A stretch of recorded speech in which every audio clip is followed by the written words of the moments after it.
ചേട്ടാ നമസ്കാരം. നമസ്കാരം. 12 ദിവസത്തെ യുദ്ധത്തിന് ശേഷം വെടിനിർത്തൽ ഇറാനും ഇസ്രായേലും പ്രഖ്യാപിച്ചപ്പോൾ അമേരിക്ക വലിയ രീതിയിലുള്ള ഒരു പ്രസ്താവന നടത്തി. ഞങ്ങൾ അവരുടെ ആണവ നിലയങ്ങൾ സമ്പൂർണ്ണമായി തകർത്തു എന്ന് മൂന്നിടത്ത്. അപ്പോ പെന്റഗൺ പറഞ്ഞു അങ്ങനെയൊന്നും തകർത്തിട്ടില്ല, അവിടെ ഇപ്പോഴും അത് പ്രവർത്തിക്കുകയാണെന്ന് പറഞ്ഞിട്ടുണ്ടായിരുന്നു. എന്നാൽ ഇപ്പോൾ ഒരു വലിയൊരു റിപ്പോർട്ട് ഇപ്പോൾ പുറത്തു വന്നിട്ടുണ്ട്. റഷ്യ നേരത്തെ ഒരു പ്രസ്താവന നടത്തിയിട്ടുണ്ടായിരുന്നല്ലോ, അതായത് ഇറാന് ആണവായുധങ്ങൾ കൊടുക്കാനായിട്ട് പല രാജ്യങ്ങളും തയ്യാറായി നിൽപ്പുണ്ടെന്ന്. അപ്പൊ ഇറാനെ സപ്പോർട്ട് ചെയ്യുന്ന രാജ്യങ്ങൾ ആരൊക്കെയെന്ന് നോക്കിക്കഴിഞ്ഞാൽ ഒന്ന് ചൈനയാണ്, ഒന്ന് ഉത്തര കൊറിയയാണ്, ഒന്ന് റഷ്യയാണ്. അപ്പോ ഈ ഒരു സാഹചര്യത്തില് ഉത്തര കൊറിയയിലേക്കാണ് അമേരിക്കയുടെ സംശയങ്ങൾ മുഴുവൻ നീങ്ങുന്നത്. അങ്ങനെ സംശയങ്ങളുടെ പേരിൽ ഉത്തര കൊറിയയിൽ അമേരിക്ക എന്ന് പറഞ്ഞാൽ ഉത്തര കൊറിയയ്ക്ക് അകത്ത് കയറി നടത്തി എന്നുള്ളതല്ല, ഉത്തര കൊറിയയെ സംബന്ധിച്ച് ഒരു കൃത്യമായിട്ടുള്ള ഒരു നിരീക്ഷണം അമേരിക്ക നടത്തിയപ്പോൾ ഇപ്പൊ മനസ്സിലാക്കാൻ സാധിക്കുന്നത് ഈ ഇറാന്റെ ആണവ കേന്ദ്രം അല്ലെങ്കിൽ ഈ അണുബോംബ് ഉണ്ടാക്കുന്ന കേന്ദ്രം യഥാർത്ഥത്തിൽ സ്ഥിതി ചെയ്യുന്നത് അത് ഇറാനിലല്ല, അത് ഉത്തര കൊറിയയിലാണ് എന്നാണ് അവർ പറയുന്നത്. അമേരിക്ക ഇപ്പോൾ അവകാശപ്പെടുന്നത് ഈ മുൻ ദേശീയ സുരക്ഷാ ഉപദേഷ്ടാവായിട്ടുള്ള ജോൺ ബോൾട്ടൺ ആണ് ഇക്കാര്യം വെളിപ്പെടുത്തിയിരിക്കുന്നത്. ഉത്തര കൊറിയയുടെ ഏറ്റവും വലിയ ശക്തി ആണവ ബോംബാണ്. 50 ആണവ ബോംബുകൾ ഇപ്പോൾ ഉത്തര കൊറിയയുടെ കയ്യിലുണ്ട്. ആ 50 ആണവ ബോംബുകൾക്ക് പുറമെ ഇപ്പോൾ ഉത്തര കൊറിയൻ മലനിരകൾക്കടിയിൽ ഇവർ ആണവ ആയുധം നിർമ്മിച്ചു കൊണ്ടിരിക്കുകയാണ് എന്ന് പറയുന്നു. അപ്പോ 2006 ഉത്തര കൊറിയ ഒരു ആണവ പരീക്ഷണം നടത്തിയിരുന്നു. അമേരിക്ക എതിർത്തിട്ടും ഉത്തര കൊറിയ അത് നടത്തി.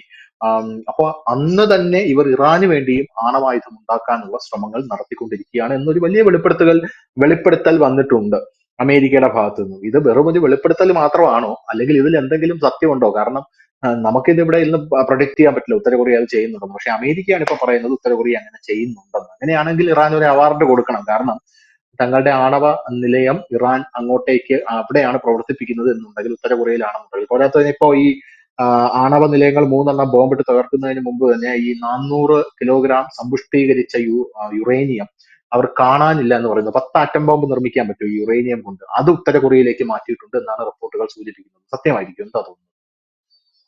1971 ഇസ്രയേല് ഇറാഖിന്റെ ആണവ കേന്ദ്രങ്ങൾ ആക്രമിച്ചിരുന്നു. ഉം. ഒരുപക്ഷെ അന്ന് തന്നെ ഇറാൻ മനസ്സിലാക്കിയിട്ടുണ്ടാകണം അധികം വൈകാതെ തങ്ങൾക്ക് നേരെയും അത് തിരിയും എന്നുള്ള കാര്യം. കാരണം ഒട്ടും സേഫ് അല്ല പശ്ചിമേഷ്യയിൽ ഇങ്ങനെ ഒരു കാര്യമെന്ന് ഇറാൻ കുറച്ചുകൂടെ നേരത്തെ മനസ്സിലാക്കിയിട്ടുണ്ടാകണം. ഉം. സ്വാഭാവികമായും ഇറാനിലുള്ള ആണവ നിലയങ്ങളുടെ ഒക്കെ പ്രവർത്തനം നടത്തുന്ന റഷ്യൻസ് ആണ്. അത് സിവിലിയൻ ആവശ്യങ്ങൾക്ക് വേണ്ടിയിട്ടുള്ള ആണവ ഊർജമാണ്. അത് പവർ ഉത്പാദിപ്പിക്കാനുള്ളത് മാത്രമാണ്. ആണവായുധങ്ങൾ നിർമ്മിക്കുന്ന പ്ലാന്റുകൾ ഉണ്ട് എന്ന് അമേരിക്കയും ഇസ്രായേലുമാണ് പറയുന്നത്. പക്ഷെ ഇതിനു മുമ്പും ഇവരിതുപോലെ ഇറാഖിന്റെ കാര്യത്തിൽ പറഞ്ഞിരുന്നു. ഏറ്റവും ഒടുവിൽ സദാം ഹുസൈന്റെ പക്കല് ജൈവായുധമുണ്ട് എന്ന് പറഞ്ഞവരാണ് ഈ അമേരിക്കയും ഇസ്രായേലും ഒക്കെ. അവസാനം അദ്ദേഹത്തെ പിടികൂടി വിചാരണ ചെയ്തപ്പോഴും അവിടുന്ന് ഒന്നും കണ്ടെടുക്കാൻ കഴിഞ്ഞില്ല എന്നൊരു യാഥാർത്ഥ്യം ഉം. കൂടി നിലനിൽക്കുന്നുണ്ട്. ഏതായാലും ഈ ഉത്തര കൊറിയയെ സംബന്ധിച്ച് സാധ്യതകൾ വളരെ കൂടുതലാണ്. ഇറാന്റെ ഈ സമ്പുഷ്ട യുറേനിയം വെച്ചുകൊണ്ട് ആയുധം ഉണ്ടാക്കി കൊടുക്കുക എന്നുള്ളത്. കാരണം ഉത്തര കൊറിയ എന്ന് പറയുന്ന രാജ്യം തന്നെ നിലനിൽക്കുന്നത് ഇത്തരത്തിലുള്ള മാരകമായ ആയുധങ്ങൾ മറ്റു രാജ്യങ്ങൾക്ക് വിറ്റും കള്ളനോട്ട് അടിച്ചും ഒക്കെയാണ് ആ രാജ്യത്തിന്റെ, അത് ഒഫീഷ്യലായിട്ട് തന്നെ ആ രാജ്യം ചെയ്യുന്ന കാര്യമാണ്. ഉം. ഒരുപക്ഷെ ഈ അമേരിക്കൻ വിപണിയെ തന്നെ ഇടയ്ക്കിടയ്ക്ക് പിടിച്ചു ഉലയ്ക്കുന്നത് ഇവന്മാരുടെ കള്ളനോട്ട് തന്നെയാണ് ഉത്തര കൊറിയ. അങ്ങനെയുള്ളൊരു രാജ്യം, അതായത് ഇല്ലീഗൽ അല്ലാത്ത ഒരുപാട് ഷിപ്പ് ഉണ്ട്, ആ ഷിപ്പ് വഴി ഷിപ്മെന്റ് നടത്തുന്നുണ്ട്. അങ്ങനെ എല്ലാം ഉം. കൊണ്ടും നടക്കുന്ന ഒരു രാജ്യം. അപ്പൊ സ്വാഭാവികമായി തന്നെ അങ്ങനെ വേണം കരുതാൻ. റഷ്യ നൽകിയ മുന്നറിയിപ്പ് മാത്രമായിരുന്നില്ല, ഉത്തര കൊറിയ ഈ സംഘർഷത്തിന്റെ ഇടയിൽ ഇടപെടുകയും ചെയ്തിരുന്നു. അവർ പറഞ്ഞത് ഇതൊരു വലിയ യുദ്ധമാക്കി മാറ്റരുത് എന്നാണ് അവർ പറഞ്ഞിരുന്നത്. ഒരു പക്ഷേ അത് നൽകാനുള്ള സാധ്യതയുണ്ട്. അതിനേക്കാൾ വലിയ അപകടകരമായ ഒന്നാണ് പാകിസ്ഥാനും ഉത്തര കൊറിയയും തമ്മിൽ അടുക്കാൻ ഒരു തീരുമാനം ഈ അടുത്ത കാലത്ത് ഉണ്ടായിട്ടുണ്ട്. ഉം. അത് കണ്ടുകൊണ്ട് ആയിരിക്കണം ഇന്ത്യ കോവിഡ് സമയത്ത് ഉത്തര കൊറിയയിൽ പൂട്ടിയ നമ്മുടെ എംബസി തുറന്ന് പ്രവർത്തിക്കാൻ തീരുമാനിച്ചു. ചൈന മുമ്പെങ്ങുമില്ലാത്ത വിധം ഉത്തര കൊറിയയുമായി അടുക്കുകയും ചെയ്തിരിക്കുന്നു.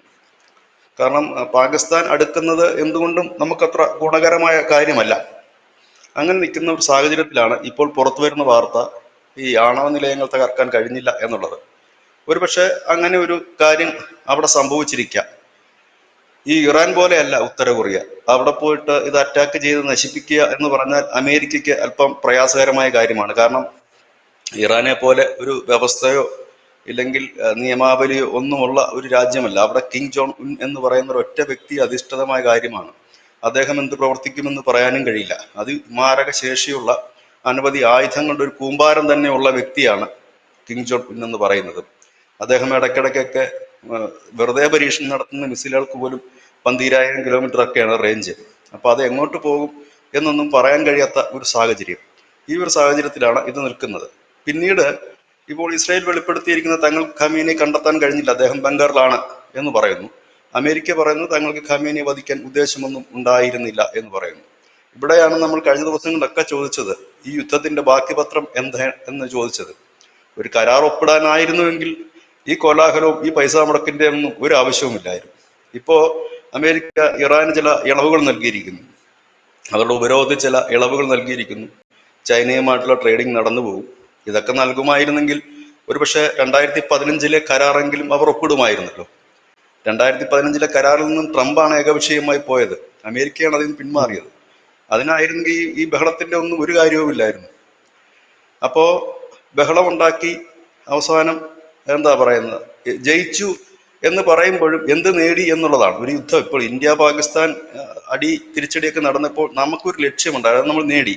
അതവിടുത്തെ തീവ്രവാദ ക്യാമ്പുകളെ ഇല്ലാതാക്കാനും തീവ്രവാദികളെ ഇല്ലാതാക്കാനുമായിരുന്നു.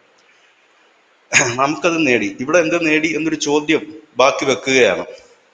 അപ്പോൾ അവർ പറയുന്ന ആണവ നിലയങ്ങൾ തകർത്തു വന്നു. ഒരുപക്ഷെ ആണവ നിലയങ്ങൾ തകർത്ത് കാണാം, പക്ഷെ ആ ആണവ നിലയങ്ങൾ തകർത്തതിലൂടെ അവരവരുടെ ലക്ഷ്യം നേടിയോ? അതായത് ഇറാനെ ഒരു 10-30 വർഷത്തേക്ക് ആണവായുധങ്ങൾ ഉണ്ടാക്കുന്നതിൽ പിൻവലിപ്പിക്കാൻ കഴിഞ്ഞു എന്നുള്ളിടത്താണ് ഈ ചോദ്യം പ്രസക്തമാകുന്നത്. ഇസ്രായേലിനെ സംബന്ധിച്ച് നമ്മൾ തുടക്കത്തിലേ പറഞ്ഞു, അവരെ സംബന്ധിച്ച് ഈ യുദ്ധത്തിൽ യാതൊരു നേട്ടവുമില്ല. പകരം അവരെ സംബന്ധിച്ച് ഒരു ലക്ഷ്യമുണ്ടായിരുന്നു. അതായത് ഇറാന്റെ പ്രോക്സികളായ ഹമാസും ഹിസ്ബുള്ളയും ഒക്കെ ഇനി ഇറാന്റെ പക്കൽ നിന്ന് ആയുധങ്ങൾ ഈ മിസൈൽ അടക്കം വാങ്ങരുതെന്ന്. അതുകൊണ്ട് തന്നെ ഇറാന്റെ മിസൈൽ ശേഖരത്തിന്റെ ഒരു ഭാഗം തകർക്കാൻ ഇസ്രായേലിന് കഴിഞ്ഞു. അതിൽ അവർ ഹാപ്പിയുമാണ്.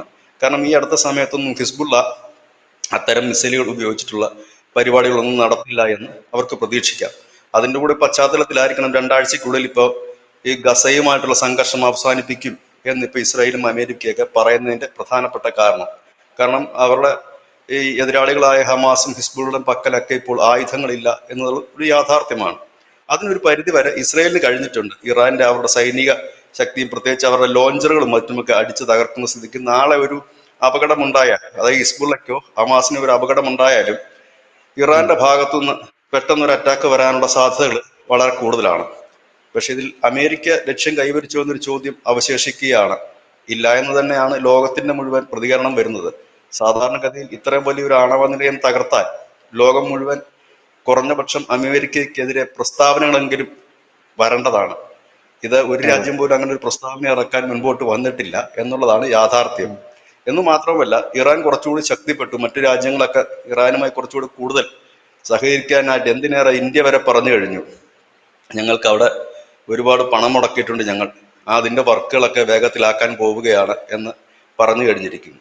അപ്പോൾ ഒരുപക്ഷെ ചരിത്രത്തിൽ ഒരു ചോദ്യം അവശേഷിപ്പിച്ചുകൊണ്ടാണ് ഈ 12 ദിവസത്തെ സംഘർഷം അവസാനിക്കുന്നത്. എന്തിനു വേണ്ടിയായിരുന്നു എന്നുള്ളത്. ഏതായാലും ഇവർ പറഞ്ഞിരുന്ന ലക്ഷ്യങ്ങളൊക്കെ ഇപ്പോഴും അവിടെ തന്നെയുണ്ട്. ഖമേനിയുണ്ട്. ഈ യുറേനിയം അവിടുന്ന് മാറ്റപ്പെട്ടിട്ടുണ്ടെങ്കിൽ ആണവായുധം ഏത് നിമിഷവും ഇറാന്റെ പക്കലെത്തും, അതിനും സാധ്യതയുണ്ട്. പിന്നെ ഇസ്രായേലിനെ സംബന്ധിച്ച് ആശ്വസിക്കാം, ഇറാന്റെ ഒരു മിസൈൽ ശേഖരങ്ങളും ലോഞ്ചിങ് പാഡുകളും തകർക്കാൻ കഴിഞ്ഞിട്ടുണ്ട് എന്നുള്ളതിൽ. ഇനി ലോകത്തിന് വലിയ സമാധാനം, ഹോർമിസ് കടലിടുക്കിലേക്ക് ഇത് ബാധിച്ചില്ല. അല്ലെങ്കിൽ ഇറാനിൽ മുതൽ മുടക്കിയ ഇന്ത്യക്ക് നമ്മൾ കണ്ടതാണ് കഴിഞ്ഞ ദിവസം 1 കോടി ടൺ ബസ്മതി അരിയാണ് നമ്മുടെ രാജ്യത്തുനിന്ന് ഇറാനിലേക്ക് കൊടുക്കാൻ കഴിയാതെ കെട്ടിക്കിടക്കുന്നത്. ഇനി അതൊക്കെ വീണ്ടും പുനരാരംഭിക്കാം എന്ന് കരുതുന്നു. ഈ ഉത്തര കൊറിയയെ സംബന്ധിച്ച് ഒരു ന്യായമായിട്ടുള്ള ഒരു സംശയം, ഈ ഉത്തര കൊറിയ ഇത്രയധികം ആയുധങ്ങൾ ഉണ്ടാക്കുന്നു, 50 അണുബോംബ് ഉണ്ടാക്കുന്നു, ഇവരുടെ അകത്തെ രാജ്യങ്ങൾക്ക് പ്രവർത്തിക്കാനായിട്ട് സർക്കാർ ഒരു എക്കണോമിക്കലും സാമ്പത്തികമായിട്ടുള്ള ഒരു സെറ്റപ്പ് വേണമല്ലോ. അപ്പൊ ഒരു രാജ്യങ്ങളുമായിട്ടും ഉത്തര കൊറിയ, ഇപ്പൊ ഇന്ത്യയുമായിട്ട് പോലും ഉത്തര കൊറിയക്ക് വലിയ ടൈപ്പ് ഇല്ല. ഈ ഇടയ്ക്ക് നമ്മൾ തന്നെ കൊടുത്തൊരു വാർത്തയാണ് ഇന്ത്യ ഉത്തര കൊറിയയായിട്ട് ടൈപ്പ് ആകാൻ പോകുന്നു അവരുമായിട്ടെന്നുള്ളത്. അപ്പോ എന്റെ പ്രധാന ഒരു സംശയം എന്ന് പറയുന്നത്, വേറൊരു രാജ്യങ്ങളുമായിട്ടും ടൈപ്പ് ഇല്ലാതെ, വേറൊരു രാജ്യങ്ങളുമായിട്ടും വലിയ ബന്ധങ്ങളില്ലാതെ ഈ രാജ്യം എങ്ങനെയാണ് നിലനിന്ന് പോകുന്നത്? ഈ രാജ്യത്തെ കാര്യങ്ങളൊക്കെ അപ്പൊ എങ്ങനെയാണ് നടക്കുന്നത്? ഉത്തര കൊറിയയെ സംബന്ധിച്ച കാര്യങ്ങളല്ല, ചൈനയും റഷ്യയും തമ്മിലുള്ള ബന്ധം മാത്രം ഇവർക്ക് മതിയോ ഇവരുടെ രാജ്യത്തുള്ള കാര്യങ്ങളൊക്കെ നടന്നു പോകാനും, വ്യാപാര സംബന്ധിച്ച കാര്യങ്ങളൊക്കെ നടന്നുപോയി ഇവർക്ക് പണം സമ്പാദിക്കാനൊക്കെ? അല്ലെങ്കിൽ വേറെ എന്തെങ്കിലും ഇല്ലീഗൽ ആയിട്ടുള്ള ബിസിനസ് ഇവർക്ക്? 2ാം നമ്പർ എന്ന് നമ്മൾ പറയും സാധാരണ, 2ാം നമ്പർ ജോലി ഇല്ലെങ്കിൽ 2ാം നമ്പർ ബിസിനസ് എന്ന് പറയും. അപ്പോൾ അത്തരം ബിസിനസ്സുകളോട് മാത്രം മുമ്പോട്ട് പോകുന്ന രാജ്യമാണ് ഉത്തര കൊറിയ. അവരുടെ പ്രധാനപ്പെട്ട ഇൻകങ്ങളിലൊന്ന് കള്ളനോട്ടടിയാണ്. അതായത് ഡോളർ, കോടിക്കണക്കിന് രൂപ ഡോളർ ചെയ്തിട്ട് അതിനെ കടത്തുക. ലോകത്തെമ്പാടും പല പേരിൽ, ഇവർ നേരിട്ടല്ല, പല പേരിൽ പ്രോക്സി ബാങ്കുകളുണ്ട് ഇവർക്ക്, നിഴൽ ബാങ്കുകൾ. അതുപോലെ തന്നെ ലോകത്തെ ചൂതാട്ടത്തിന്റെ ഏതാണ്ട് ഒരു 60-70% നിയന്ത്രിക്കുന്നത് ഇവരാണ്. അതായത് ഇല്ലീഗലായിട്ട് എങ്ങനെ പണം ഉണ്ടാക്കാം എന്ന് ഒരു രാജ്യം ലീഗലായിട്ട് തെളിയിക്കുന്നതാണ് ഉത്തര കൊറിയ. നമ്മളൊക്കെ എന്ന് പറഞ്ഞു കഴിഞ്ഞാൽ ട്രേഡിംഗ് നടത്തി വെക്കുന്നത് പോലെയാണ് ഇവർ ഈ ലീഗലായിട്ട് ഇങ്ങനെയുള്ള കാര്യങ്ങൾ ചെയ്യുന്നത്. അതുപോലെ വെപ്പൺസ് ഉണ്ടാക്കിയിട്ട് ടെററിസ്റ്റുകൾക്ക് കൊടുക്കുക. അതുപോലെ തന്നെ സ്വന്തം പൗരന്മാരെ കൂലിപ്പട്ടാളക്കാരായിട്ട് പല രാജ്യങ്ങൾക്കും സർവ് ചെയ്യുക. ഇതൊക്കെയാണ് ഇവരുടെ പ്രധാനപ്പെട്ട വരുമാന മാർഗം. അതല്ലാതെ ഇവർ മറ്റു രാജ്യങ്ങളുമായിട്ട് ട്രേഡിങ് പേരിന് നടത്തുന്നുണ്ടെങ്കിൽ പോലും, അതുപോലെ തന്നെ ഈ എണ്ണക്കടത്തിനും മറ്റുമൊക്കെ ആയിട്ട് ഈ കള്ളക്കപ്പലുകൾ, അതായത് ലൈസൻസും മറ്റുമില്ലാത്ത ഷിപ്പുകൾ ഇവരുടെ പക്കൽ ധാരാളമുണ്ട്. അത്തരം ഷിപ്പുകൾ നൽകുക, ഇങ്ങനെയൊക്കെയുള്ള ഒരുപാട് കാര്യങ്ങളാണ് ഇവർ ചെയ്തത്. ഇല്ലീഗലായിട്ടുള്ള എല്ലാ കാര്യങ്ങളും ലീഗലായിട്ട് നടത്തുന്ന ഒരു രാജ്യം എന്നതിൽ കവിഞ്ഞാൻ അപ്പുറത്തേക്ക് ഒന്നും തന്നെ ഇല്ല. അപ്പൊ ഈ ഉത്തര കൊറിയയെ സംബന്ധിച്ച് പറയുകയാണെങ്കിൽ ഇപ്പോ ഇറാന് ആണവ ശക്തിയാവാനുള്ള ഒരു ശ്രമം ഉത്തര കൊറിയയിലൂടെ ഇറാൻ സാധിച്ചെടുക്കുന്നു എന്ന് പറയുമ്പോൾ ഉത്തര കൊറിയയെ അമേരിക്ക ഭയപ്പെടുന്നുണ്ടോ? കാരണം അമേരിക്ക ഉത്തര കൊറിയയിലേക്ക് ഒരു അറ്റാക്ക് നടത്താൻ സാധ്യതയില്ല എന്ന് ബിജുചേട്ടൻ പറയുന്നു. അങ്ങനെയാണെങ്കിൽ ഇസ്രയേൽ ഈ കാര്യത്തിൽ എന്തൊരു നിലപാടെടുക്കും? ആഹ് ഇവരുടെ പ്രധാനപ്പെട്ട ലക്ഷ്യം തന്നെ ഇറാൻ ഒരു ആണവ ശക്തിയാകാതിരിക്കുക എന്നുള്ളതാണല്ലോ. വ്യക്തിപരമായിട്ട് ഇന്ത്യക്കും അതിനോട് താല്പര്യമില്ലെന്നാണ് ഞാൻ വിചാരിക്കുന്നത്. ഇസ്രായേൽ ഉടനെ ഉത്തര കൊറിയയുമായിട്ട് യുദ്ധത്തിന് പോകാനുള്ള യാതൊരു സാധ്യതയും നിലനിൽക്കുന്നില്ല. കാരണം അത്യാവശ്യം ഈ അമേരിക്ക ആയാലും ഇസ്രായേൽ ആയാലും ഒക്കെ ഉത്തര കൊറിയയായിട്ട് നല്ല സ്നേഹത്തെ പോയിക്കൊണ്ടിരിക്കുകയാണ്. പിന്നെ അവിടെ കയറിയിട്ട് അത് വീണ്ടും കുളവാക്കാൻ ഇവരാരും ആഗ്രഹിക്കുന്നുമില്ല. കഴിഞ്ഞ തവണ നമ്മൾ കണ്ടതാണ്, ഈ ട്രംപ് രണ്ടാം അധികാരത്തിൽ കയറിയതിനു ശേഷം അദ്ദേഹം ദക്ഷിണ കൊറിയയിൽ വന്നിരുന്നു. ദക്ഷിണ കൊറിയയിൽ നിന്ന് വന്നിട്ട് ഈ അതിർത്തിയിൽ നിന്നുകൊണ്ട് കിം ജോങ് ഉന്നുമായിട്ട് സംസാരിക്കുന്നു, ഞാൻ അങ്ങോട്ട് വരട്ടെയും ചോദിക്കുന്നു. അങ്ങനെ ഇവരെല്ലാം തന്നെ നല്ല സ്നേഹത്തിനാണ് മുൻപോട്ട് പോയിക്കൊണ്ടിരിക്കുന്നത്. അപ്പോൾ അതിൻ്റെ ഇടയ്ക്ക് ഇനി ഒരു കല്ലുകടി ഉണ്ടാക്കാനായിട്ട് അവർ തയ്യാറാകുന്നില്ല എന്നുള്ളതാണ് ഒരു യാഥാർത്ഥ്യം. അപ്പൊ അതിനുള്ള സാധ്യതകൾ, കാരണം ട്രംപിന് ഭയം മാത്രമല്ല, ഉത്തര കൊറിയ കണക്കൊരു രാജ്യത്തെ അടിച്ചത് കൊണ്ട് സാമ്പത്തികമായി വലിയ നഷ്ടം അമേരിക്ക അടക്കമുള്ള രാജ്യങ്ങൾക്ക് വരുമെന്നുള്ളതാണ്. കാരണം ഉത്തര കൊറിയയെ സംബന്ധിച്ച് കഴിഞ്ഞാൽ അവർക്ക് വലുതായിട്ടൊന്നും നഷ്ടപ്പെടാനില്ല. ഇതാണ് അതിൻ്റെ ഒരു പ്രധാന വശം. കാരണം ആ രാജ്യത്തെ സംബന്ധിച്ച് എന്തെങ്കിലും നഷ്ടപ്പെടാനുണ്ടെങ്കിലല്ലേ അവർക്ക് ഒരു വലിയ കനത്ത നഷ്ടം എന്ന് പറയാൻ കഴിയും.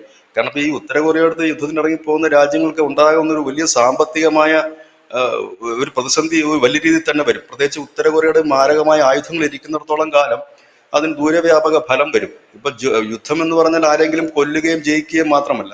ഇപ്പൊ തന്നെ നമ്മൾ കണ്ടു, ഈ ഇത്രയും കാലത്ത് ഇസ്രായേലിന് ചെലവായ തുക കണ്ടു, ഇറാനെ ആക്രമിക്കുന്നതിന് ഇറാന് ചെലവായ തുക കണ്ടു.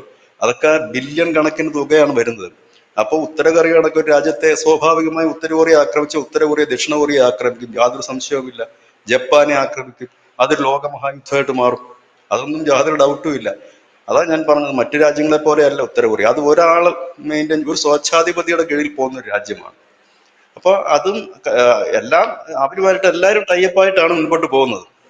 കാരണം എല്ലാവർക്കും ഒരുപക്ഷെ ഈ രണ്ടാം നമ്പർ പണികൾ, ജോലികൾ, ഇല്ലെങ്കിൽ എന്താ പറയുക, ഇല്ലീഗലായിട്ടുള്ള ജോലികൾ പലർക്കും വേണ്ടി ചെയ്യുന്നുണ്ടാകാം. ഏതായാലും ഉത്തര കൊറിയ ആക്രമിക്കാൻ സാധ്യതകളൊന്നും തന്നെ ഇല്ല, യാതൊരു സാധ്യതയുമില്ല. കാരണം ഉത്തര കൊറിയയെ ആക്രമിക്കുകയാണെങ്കിൽ ഇതുപോലെ ആയിരിക്കില്ല റഷ്യയും ചൈനയും ഒക്കെ. അവർ പരസ്യമായി തന്നെ രംഗത്തെത്താനുള്ള സാധ്യതകൾ വളരെ കൂടുതലാണ്. കാരണം പുടിനും കിം ജോങ് ഉന്നുമായിട്ടൊക്കെ അടുത്ത ബന്ധമാണ്, ചൈനയ്ക്കും അടുത്ത ബന്ധമുള്ള ഒരു രാജ്യമാണ്. അതുകൊണ്ട് അവരിതുപോലെ ആയിരിക്കില്ല, ഇറാന്റെ കേസിലെ പോലെ ആയിരിക്കില്ല എന്നതാണ് യാഥാർത്ഥ്യം. ഇപ്പോൾ തന്നെ ഉക്രൈനെതിരെ യുദ്ധം ചെയ്യുന്ന റഷ്യൻ പട്ടാളക്കാരിൽ 10,000-ഓളം പേര് ഈ ഉത്തര കൊറിയൻ പട്ടാളക്കാരാണ്. അപ്പോൾ അങ്ങനെയൊക്കെ ആയുധവും ആളെയൊക്കെ വിട്ടുകൊടുത്ത രാജ്യത്തെ പുടിൻ തള്ളിക്കളയുമെന്ന് കരുതുന്നുണ്ടോ? കരുതാൻ കഴിയില്ല. അത് വേറൊരു വിഷയത്തിലേക്ക് പോകും. കാരണം ഇവരെ സംബന്ധിച്ച് ഇനി അവിടെ ആക്രമിച്ചതൊന്നും കണ്ടെത്തിയില്ലെങ്കിൽ എന്ത് ചെയ്യും, അതും ഒരു വിഷയമാണ്. അതുകൊണ്ട് ആ ഒരു നീക്കത്തിലേക്ക് പോയില്ല. നിലവിൽ ഉത്തര കൊറിയ ഇവർക്കാർക്കും തലവേദന ഉണ്ടാക്കുന്നില്ല എന്നുള്ള യാഥാർത്ഥ്യം. പണ്ടുണ്ടായിരുന്നു, അമേരിക്കക്കെതിരെ ആയിരുന്നു ഡെയിലി പുള്ളിക്കാരൻ വെല്ലുവിളിച്ചുകൊണ്ടിരുന്നതെങ്കിൽ ഇപ്പൊ കഴിഞ്ഞ കുറെ നാളുകളായിട്ട് ഇപ്പൊ അങ്ങനെയുള്ള വെല്ലുവിളികളോ ഭീഷണികളോ ഒന്നും തന്നെ ഇല്ല. പുള്ളിയുടേതായ രീതിയിൽ അടങ്ങി ഒതുങ്ങി മുമ്പോട്ട് പോവുകയാണ്. ഇല്ലെങ്കിൽ പിന്നെ ദക്ഷിണ കൊറിയക്കെതിരെയെങ്കിലും ഇടയ്ക്കിടയ്ക്ക് എന്തെങ്കിലുമൊക്കെ ഒരു മിസൈൽ പരീക്ഷണമൊക്കെ ദക്ഷിണ കൊറിയയുടെ സൈഡിൽ കൂടെ ഒക്കെ നടത്തിക്കൊണ്ടിരുന്നതാണ്. ഇപ്പൊ അങ്ങനെയൊന്നുമില്ല, അടങ്ങി ഒതുങ്ങി നിൽക്കുകയാണ് എന്നുള്ളതാണ് യാഥാർത്ഥ്യം. താങ്ക് യു ചേട്ടാ, താങ്ക് യു സോ മച്ച്.